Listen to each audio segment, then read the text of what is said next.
What's going on, Dolph fans? It is your boy Dillon, and I'm here today to make my preview video for the New York Jets versus Miami Dolphins. We are playing an away game. So the Dolphins are again traveling this week. They obviously traveled last week. They are going to travel again this week to go play the winless Jets. We will get to that in a minute. Before I actually get to the preview, though, I do want to mention a couple other big headlines, some important stuff, some other news. I figured I'd just throw it in real quick with this. So let's do that. The very first thing I want to talk about is the Lions have apparently decided to fire head coach Matt Patricia and GM Bob Quinn amid a 4-7 season. Now, let's also note, I'm not going to read through the whole article, but let's also note that Matt Patricia has been struggling to turn, the franchise around in his time there. And it's notable, and I bring it up because it's, another example of a Bill Belichick disciple who, has not done so well, has not fared well. In fact, if you really look at it objectively, the only coach that has really so far legitimately proven anything is Mike Vrabel. Now, a lot of people are going to argue, well, look at what Brian Flores has done this season.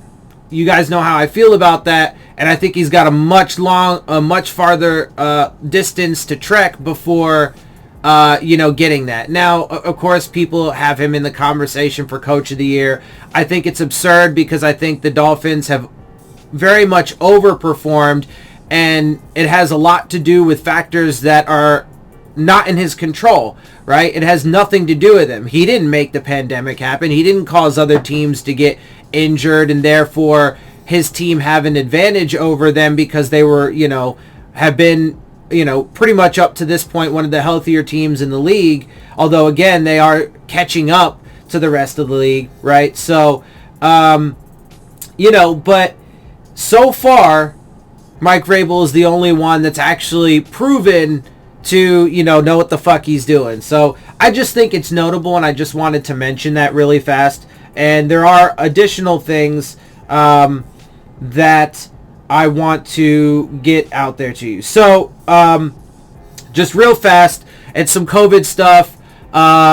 First of all, Baltimore Ravens have added an additional 6 players to their COVID list. So their outbreak is Jalen Ferguson, DJ Fluker, Broderick Washington, Will Holden, Khalil Dorsey, and Tavon Young. So a bunch more guys.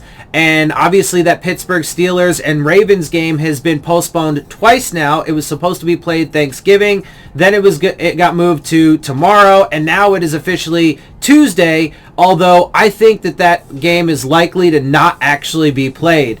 Because there's additional news, which we will get to in just a second. But so the outbreak for the Ravens continues to worsen, including Lamar Jackson, who has it, right? Their franchise quarterback, their star player, who unquestionably won't be playing in that game should it, even happen this week, which I think is highly doubtful at this point.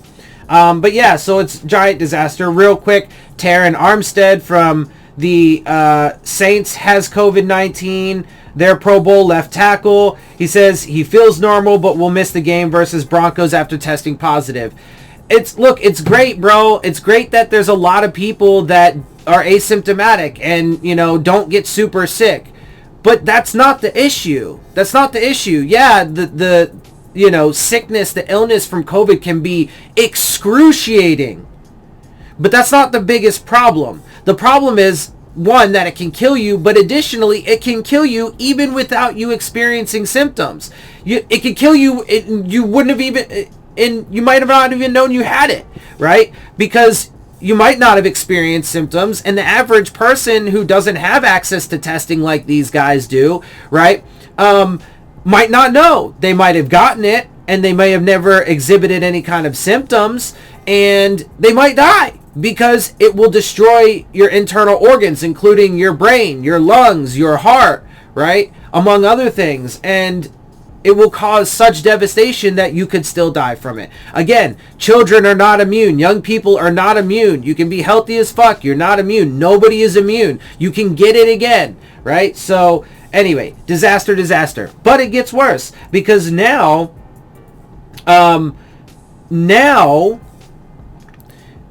there is an outbreak, a serious outbreak on the Steelers. The two teams haven't even played yet. And so the Ravens haven't had an opportunity to infect the Steelers. Now, I mean, the Steelers have already had some issues, and they've played other teams that have, been COVID positive and stuff like that. So, and obviously this thing is just getting worse and worse and worse throughout the country. So it's not all that surprising. It's unfortunate as fuck. But now they are having a massive outbreak. James Conner, their star running back, their top running back, has tested positive and has been put on the COVID list, and so have several other Steelers.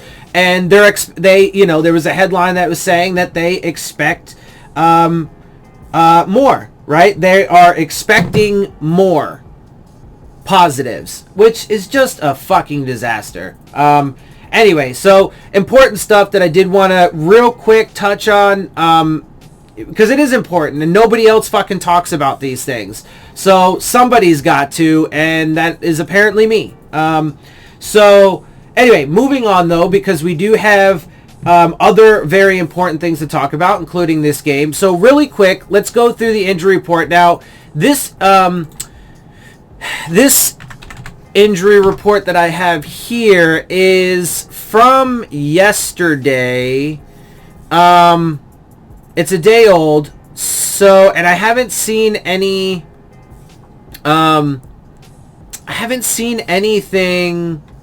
from today. So the best I have is just from yesterday. All right, so anyway, but there is actually an update to it that's not in this. So let me go through it and then I'll give you the update. The Miami Dolphins have listed quarterback Tua Tagovailoa questionable for this weekend's game against the New York Jets. Tagovailoa jammed his left thumb on a helmet during practice this week, leading to limited workouts as he rehabs his throwing hand. If Tagovailoa is unable to play, Ryan Fitzpatrick would start in his place.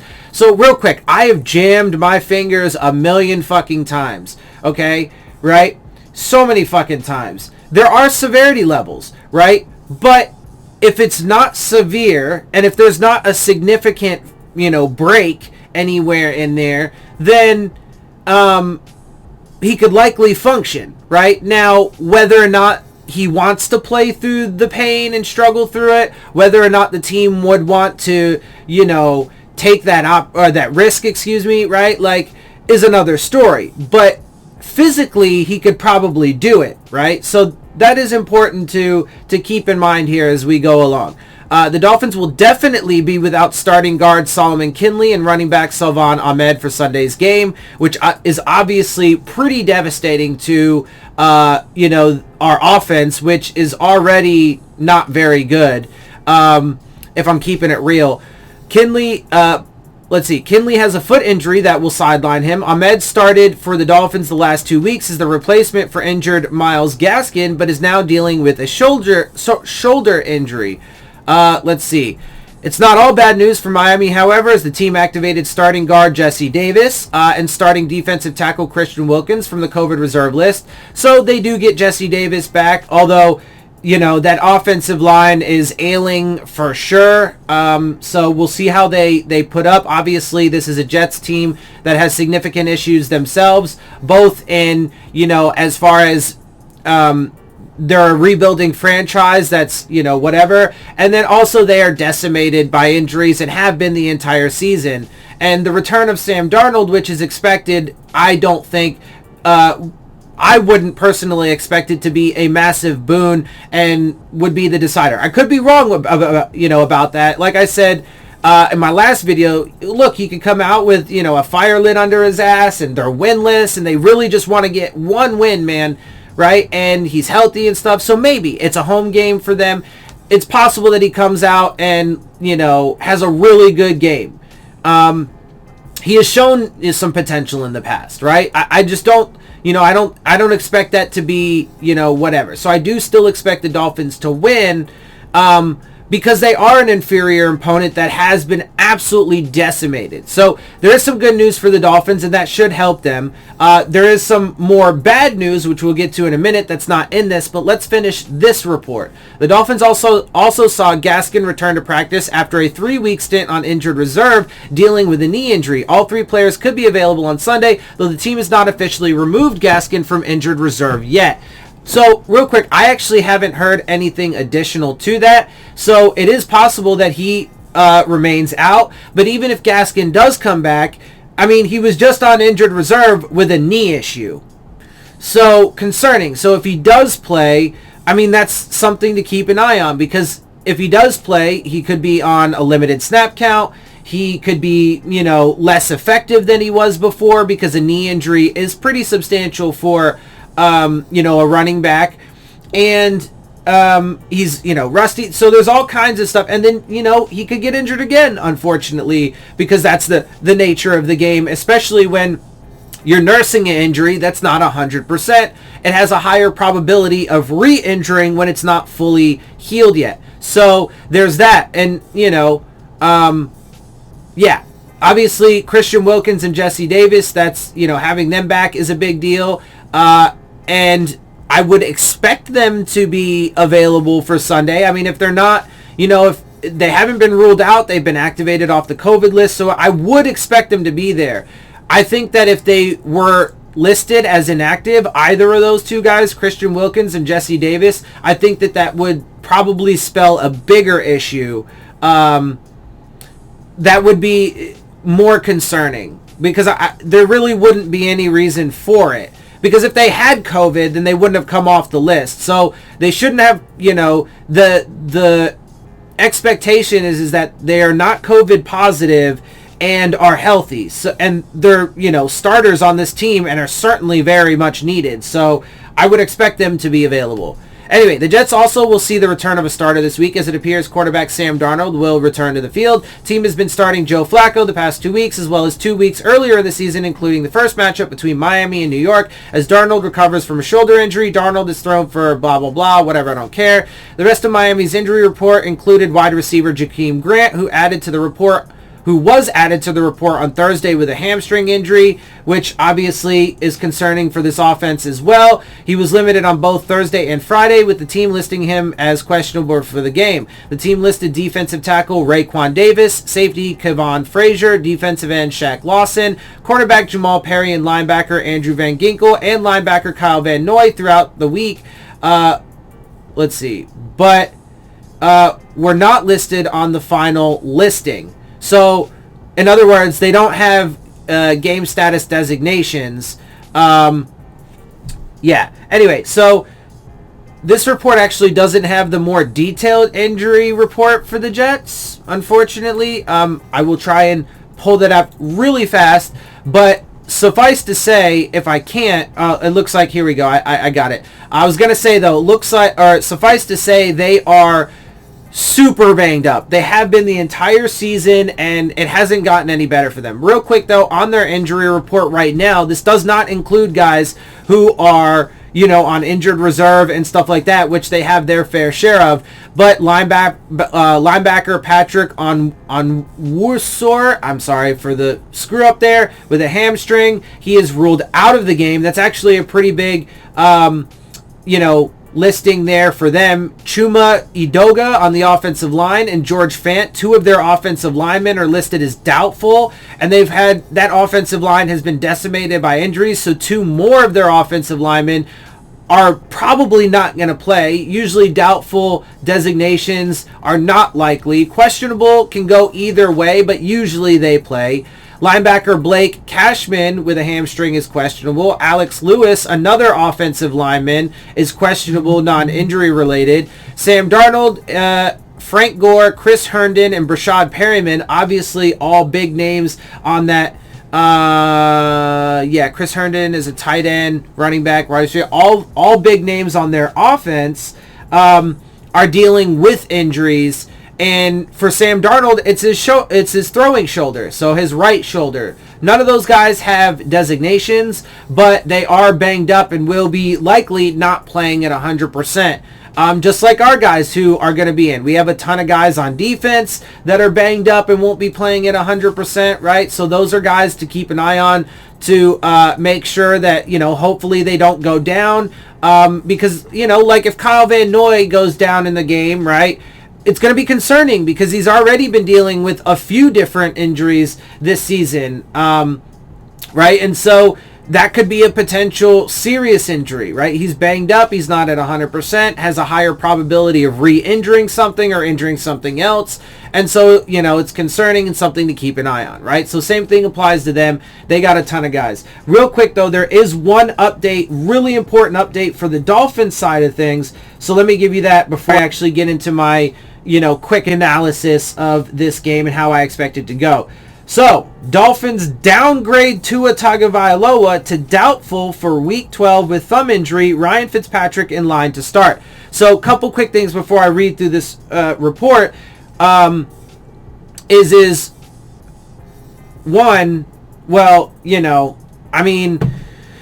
so to what I said before about jamming your fingers, right? I've jammed my fingers a million fucking times. Now, if it's just a little jam and you didn't actually fracture anything, or even if it's just a super small, like, hairline fracture, it would certainly be uncomfortable, but you could probably operate and play with it. Now, I don't know. I don't have any way to verify this personally, but it would lead me to believe, especially the day before the game that they decide to do this, and also with them having said that they expect him to be the starter this week, even though he had a shitty game and, got the shit beat out of him this past week. It leads me to believe that it could be a bit more serious. Does that mean he has, like, a full-on broken thumb? No, but it could be a serious enough fracture that it causes enough discomfort and could potentially lead to a very serious injury should he play in the game, and should it, should he take big hits again, right? So, there's that.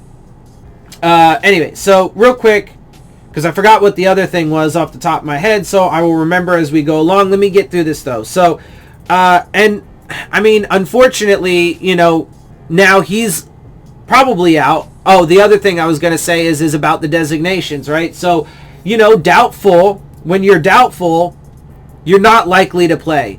So, as I said in my last video, it was ridiculous to take Fitzpatrick out simply because there was no need for it whatsoever.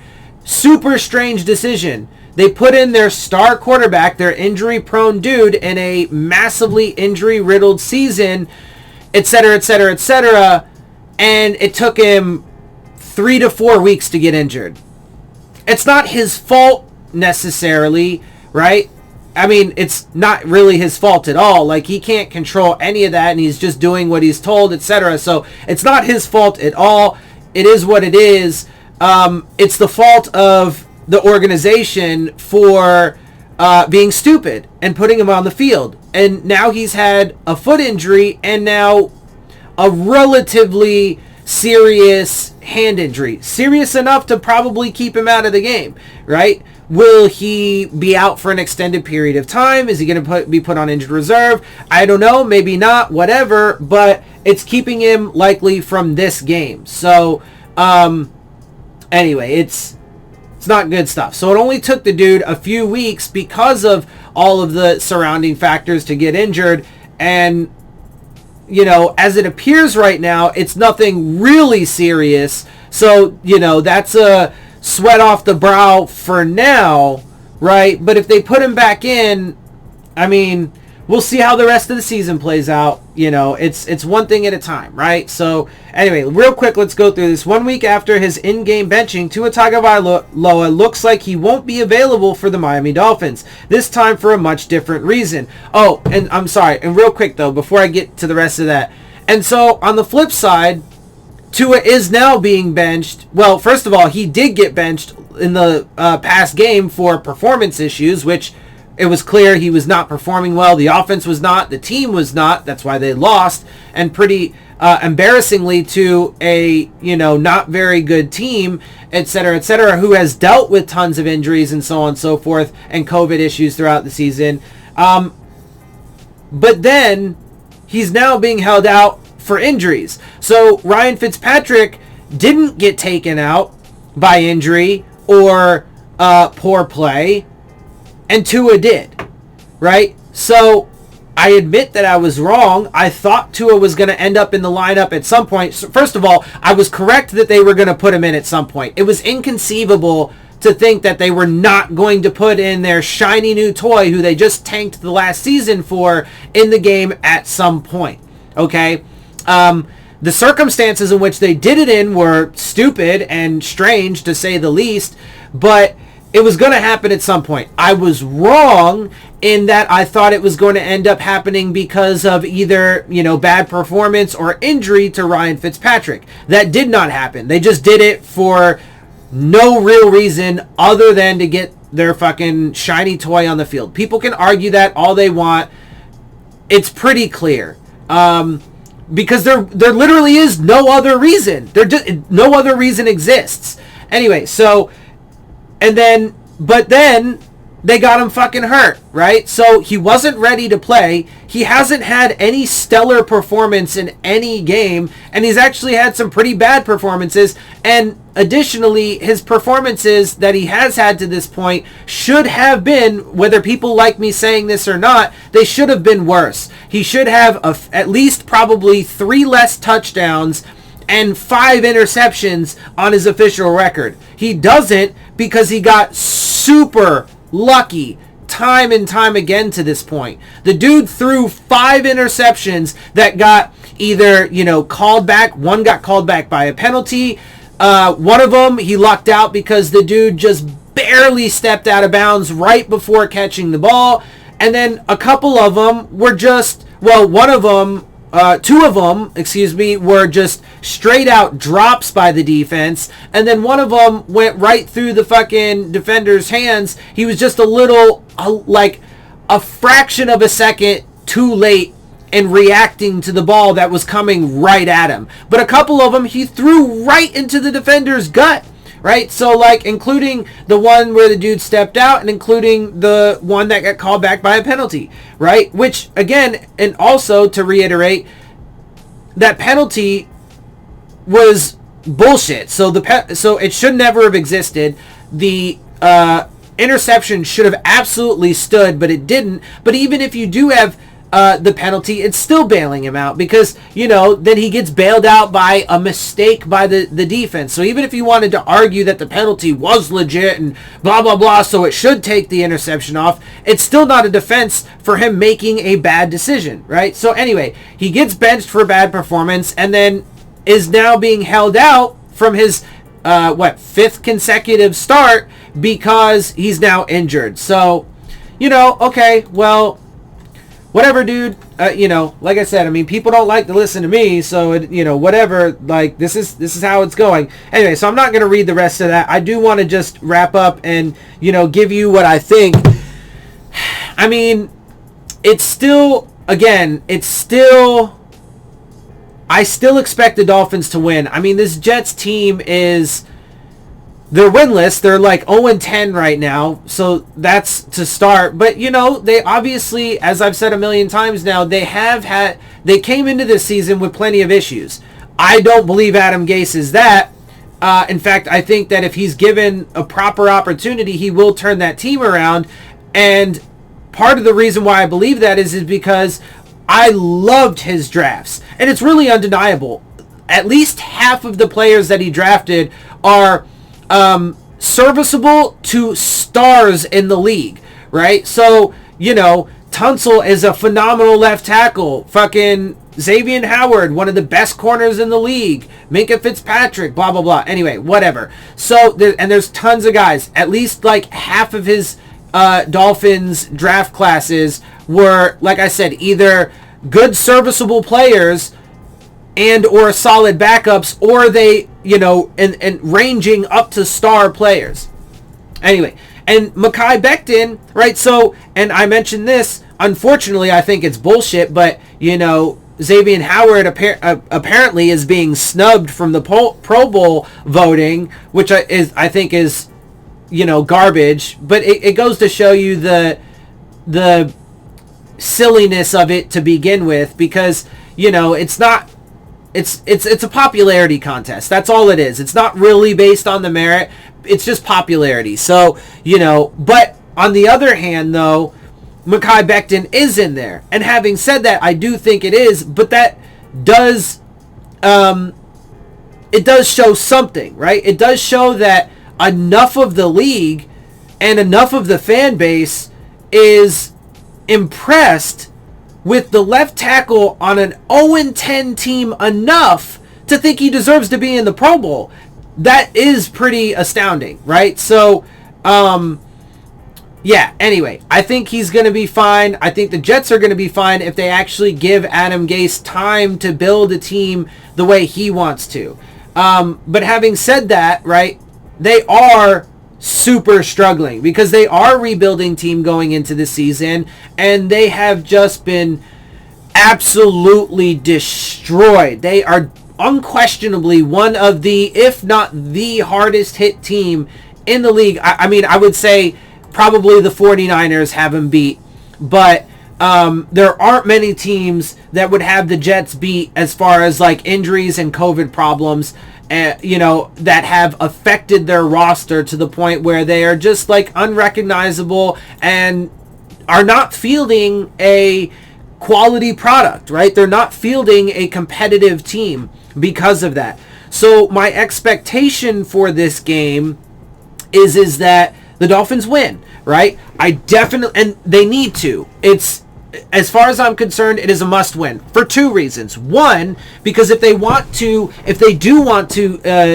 get into the playoffs, certainly if they want to get past the first round, they cannot lose to an ailing team like the Jets. They just can't do it, right? So, because one, that would drop them then to 6-4, and that obviously would make their chances that much more difficult after adding another loss to the tally. Well, then it would also pretty much make it impossible. I'm pretty sure it would make it impossible for us to take over the division, at least through tiebreakers. There would still be some statistical probability that we could win it outright, but we would have to go through and win, the Bengals game, the Patriots game, and then at least one or two games in that fucking KC, Raiders, Bills lineup.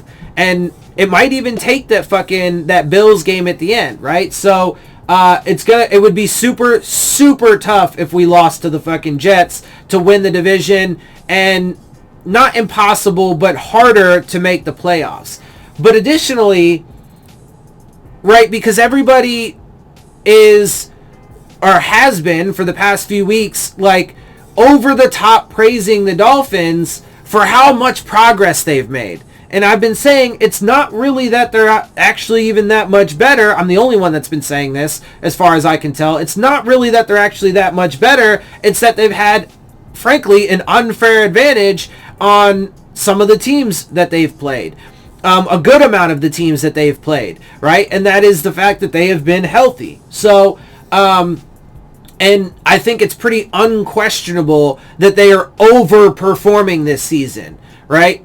And certainly, the odds bettors and the experts would say that, right? They are overperforming. They might also say that, man, the Dolphins have made so much progress and believe that, but they would admit that the Dolphins are overperforming, right? And so I personally believe it's not that they are actually as good as what it has seemed the past few weeks, and I think last week is evidence of that. Now, if they were to lose this game, which I don't expect them to do, but were they, that would definitely be a statement, a strong statement in that regard, right? So if they lose to the winless Jets, then I think it's pretty clear that even if they do rattle off another couple wins and still have, one or two more wins than their total from last year. They still haven't really made that much progress. It's, marginal. It's a little bit, and they clearly, absolutely still have a long way to go. Because they are still considerably healthier than the Jets, and they are still overall the better team. There's absolutely no reason why they should lose to the Jets. And if they do, it certainly would say a lot more about this team than their win would, right? Because that's the expectation. And in fact, the expectation is that they should win it by a significant margin. Now, I think what I think should happen is the Dolphins should win by like I said, a significant margin. So, and they should just destroy the Jets, right? The 24-0 game that they had before, on its face looked like it was super dominant, but when you do the deep dive and you really watch the tape and you get into the stats and all that, it really shows that the Dolphins did not,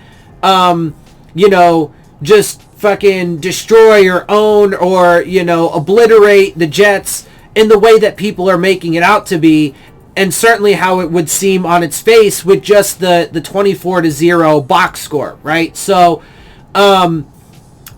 what they should do, though, is they should go out in this game and win it by like 38-10 or something like that, right? Or fucking 20 fucking, or like, I don't know, whatever. Over 30 points, score more than 30 points. That's important too, though, because again, if they want to make it in the playoffs, if they want to get past the first round, and certainly if they want to be able to, run toe-to-toe with the best teams in the league, they got to be able to score more than 30 points. And they should be, if they want to be the high-powered offense that they talk about, then they would be able to put up over 30 points a game, right? So, anyway, that's what I expect they should do. Now, I have a feeling that this is actually probably going to end up being more of a low-scoring game, although, to be honest, with Ryan Fitzpatrick coming in, I actually think the offense would probably do a little bit better, except for the fact that the offense is getting pretty banged up. Solomon Kindley's out, Salvon Ahmed's out, Gaskin comes back, but he's, just came off of fucking injured reserve with the knee injury. Jakeem Grant's banged up and has a hamstring. Preston Williams is already out, fucking right. So, all this stuff, whatever. So, I think what's actually going to happen is it's probably going to be a low-scoring game. And I think in my last video I said something like, shit, what did I say, man? I don't even remember. Something like 20-10 or 20-13, something like that. Something kind of similar to what we saw in our last game. But it would be, my expectation is a Dolphins win. So my guess is it's going to be a Dolphins win with a small margin and a low-scoring game. But we'll see. I do think that Ryan Fitzpatrick coming in gives them somewhat of an opportunity to make it a little bit more one-sided than a banged-up, Tua does. So we'll see. Hopefully that's the case, and hopefully they actually get a little bit more of a convincing win than that. So that would be nice. Yeah, all right. Well, that's really it. That's enough. About half an hour worth of me, ranting and bitching and moaning, complaining and all that stuff, right? So, I mean, really, obviously, I'm giving it to you like it is. I got to keep it real with you guys. And there were a couple other important things that I wanted to mention off the top, so I mentioned that as well. With that, though, I'm going to get out of here. I hope you guys appreciate my perspectives. If you do, make sure you hit the subscribe button. Make sure you hit the like button. Make sure you hit the bell if you want to get the alerts. Share my channel and videos with your friends and family. Leave your questions, comments, and concerns down in the comment section. And, of course, as always, follow me on Twitter at Dillon Tartaro. And with that, I am out. I'll see y'all soon. Fins up.